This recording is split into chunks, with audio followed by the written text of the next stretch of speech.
iyaga oo dibadbaxayaashan watay boorar ay ku xadhanaayeen waxa ka turjumaya baahiyahooda ayay socod ku mareen wadooyin ka mid ah xaafadaha Muqdisho.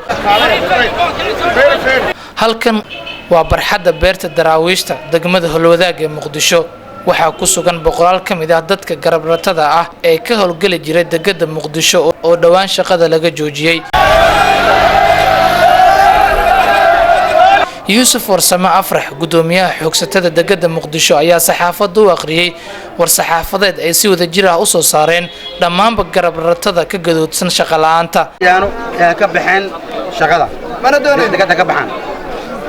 وحانا دبكاس يترى لاس غلط كأه بحين آيا رق ديغان كان وهي أدى شير وذاك الله إسلام مركز ندون آيا إن الكش إن عن كش قينو وحاق وهسايا si ay lacag badan u helaan joogs maraakiibta konteenarada oo hadda shaqada u badan waa la wareegeen wadayaashii farsamayaqaanadii iyo tiraashii ka shaqeyn jiray iyagoon nagala hadlin ayay bedelkoodii dad qorteen wadayaal ah tirayaal farsamayaqaana sidaas ayayna shaqadoodii wadayaasha tirayaasha iyo farsamada boqolkiiba 60 ku waayeen. 20 bishan aynu ku guda jirnaa ayaa ahayd markii xukuumadda Soomaaliya ay gacanta u gelisay shirkadda Albayr dhammaanba howlaha degmada Muqdisho. haddaba maxay isbedel ah oo ay arintaasi sameysay? waa kan Nuur Xasan oo wax ka badan 35 sano ka shaqeyn jiray degmada Muqdisho. shirkadda waxaan ka shaqeeyay 32 sano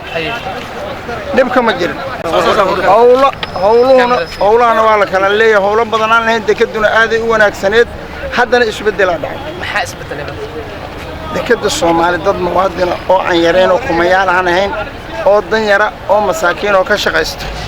inta ka shaqeysa inta tuma karna ay ka dambeeyeen nafaqadooda raadiso Soomaalida hadii la yiraahdo maamaadeen qofta dhulka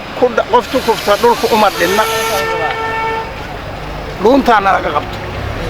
shaqadayna yaa la lahaa timays waana la ka dajiyay haddii shaqadayna loo diiday oo nala ka dajiyay waxaan dhahnaa dawladdu hunguriga la idinka qabto danyartiina la baqtiijin idina la idin qabto in dawladdu ogtay inay moogto u soo sheegaan keentay. maxamed cusmaan xaaji gudoomiyaha iskaashatada ururweynaha shaqaalaha Soomaaliyeed ayaa isagoo ku sugnaa banaanka xarunta golaha shacabka ee Muqdisho waxa uu baarlamaanka Soomaaliyeed ka dalbaday in laga dhiidhiyo xadgudubka loo geystay dadka ka xamaalan jiray degmada Muqdisho. maanta halkan waxa isugu yimid waa 2,000 iyo googo oo ilaa hadda soo socdaan waxaan rabnay baarlamaanka Soomaaliyeed xaruntiisa inaan gaarsiino fariin ah shaqaalaha nahay dekadaas ka xoogsanaa dhabarkeena iyo dhididkeena cunaa waxaan rabnaa in dadkaas xoogsatada ah ee dhididkooda iyo dhabarkooda rarta inaan shaqadooda loo diidin waxa adduunyada ka jirta shuruuc adduunyada ka jirto oo waxa jirta shaqaalaha in la dhowro ay tahay heshiis kasta oo ay dawladda galayso waxa waajib ah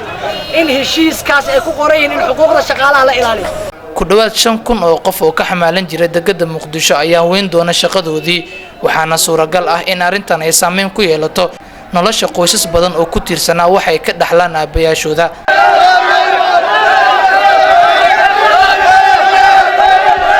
Aweys Maxamuud Jilco Royal TV Muqdisho.